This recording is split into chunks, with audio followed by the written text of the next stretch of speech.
Quel rapport peut-il y avoir entre les combats de l'Apocalypse et celui ultime esquissé par saint Paul et l'Assomption de la très sainte Vierge Marie que nous célébrons aujourd'hui? Que nous enseigne-t-il sur la situation que nous vivons en ce moment même? Marie est au cœur du combat de l'Apocalypse, de la révélation finale et plénière du plan divin. Malgré sa description glorieuse, couronnée de 12 étoiles, le soleil pour manteau, la lune sous les pieds, une reine, en somme, comme nous l'avons chanté dans le psaume, fille de roi, princesse, reine toute parée d'or, elle est au cœur du combat où le dragon lutte contre elle. L'enfant qu'elle porte est enlevé dès sa naissance auprès de Dieu. Le combat est gigantesque, car au cœur de ce récit, il manque les versets du combat de Satan et de Saint Michel avant que le pouvoir soit donné au Christ. Voici le règne de Dieu et le pouvoir de son Christ. Même aujourd'hui, le diable, pourtant bien à l'œuvre dans son travail de sape, qui parfois pourrait sembler se déchaîner, n'a pas la victoire. Un tiers des étoiles sont balayées, il en reste les 2 tiers. Mais surtout, il n'a pas la victoire finale.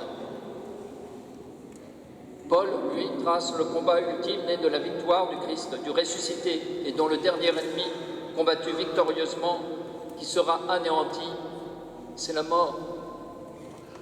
Cette mort si douloureuse encore pour nous sur terre, est pourtant la victoire de nos défunts. C'est du Christ que viennent le salut et la victoire sur la mort. Il règne pour mener à bien l'œuvre du Père, détruire toutes les puissances du mal. Il s'agit bien du même combat, et il est gagné. Oui, il a été celui de la croix, mais il l'a vaincu par sa résurrection. Paul ne mentionne pas Marie, mais elle n'est pas absente de ce combat ultime. Car c'est bien elle que le Seigneur a choisi pour être le canal de sa grâce. Cet enfant, qui est le fruit de sa chair, est aussi le berger de toutes les nations. Mais sommes-nous convaincus aujourd'hui, en célébrant cette fête grandiose au cœur de notre été, que nous sommes vainqueurs du mal? Nous avons la certitude que la mort n'a pas le dernier mot sur l'histoire tourmentée des hommes, et encore d'aujourd'hui, et de toute la création entière, même s'il faut chacun vivre ce passage. Marie, elle, nous ouvre le chemin d'éternité. Il nous faut découvrir quelle est la force du combat de Marie. Nous ne sommes pas très habitués à considérer la Vierge Marie comme une guerrière, et pourtant, l'Office Zélo de ce matin disait qu'elle est éclatante comme le soleil, belle comme la lune, terrible comme une armée rangée en bataille. On n'est pas habitué à la considérer comme une Jeanne d'Arc. Et pourtant, elle est au cœur du combat. Oui, Marie est combattante et triomphante. Mais qu'a fait Marie pour cela? Comment a-t-elle triomphé? Heureuse celle qui a cru en la parole du Seigneur.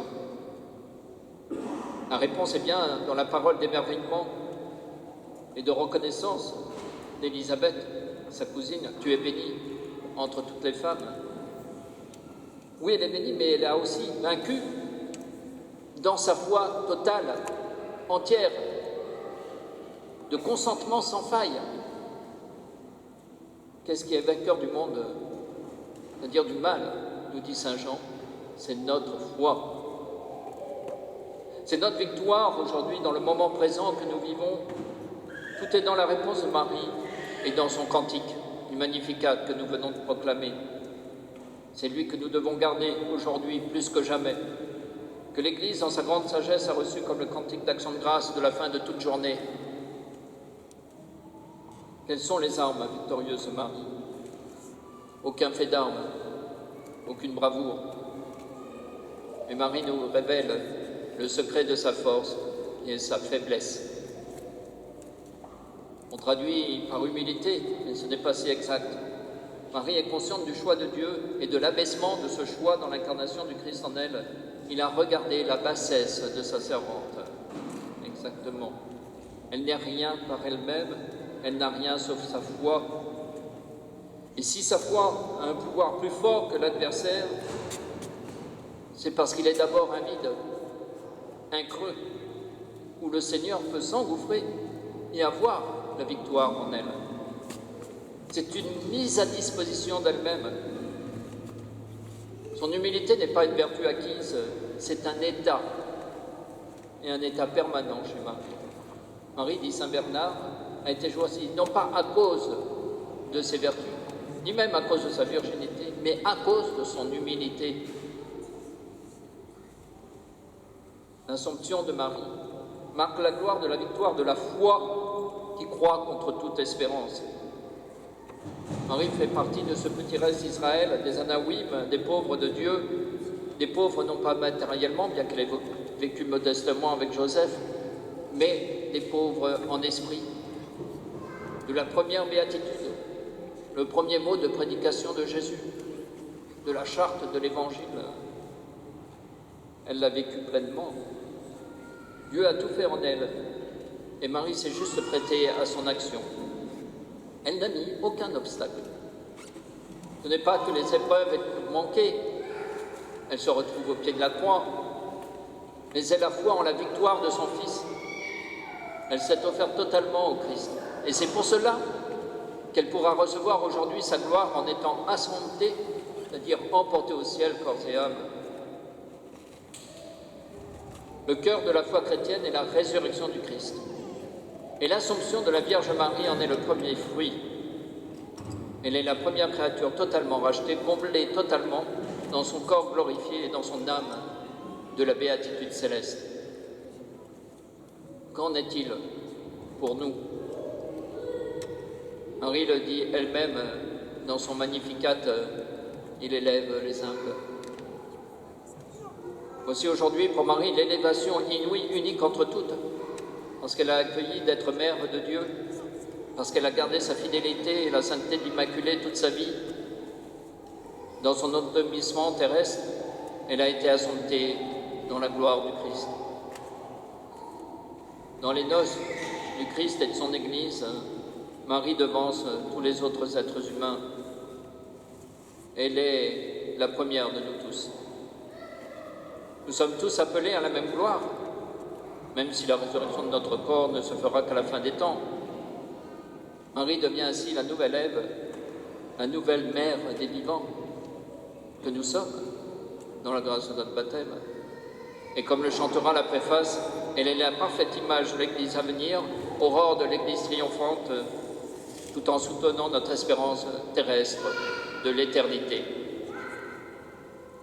C'est une grande grâce pour nos temps troublés de célébrer cette gloire du ciel à travers l'Assomption de Marie. Elle est le couronnement de toute l'histoire de l'humanité, qui est une histoire de foi et de confiance dans l'amour de Dieu. Il n'y a pas de pécheur qui ne soit sauvé. Il n'y a pas de salut qui ne puisse être offert à tout homme. Le dernier article du Credo est accompli. Mais croyons-nous vraiment en la vie éternelle? Pourtant, l'Assomption, c'est bien la victoire définitive du Christ par la Vierge Marie.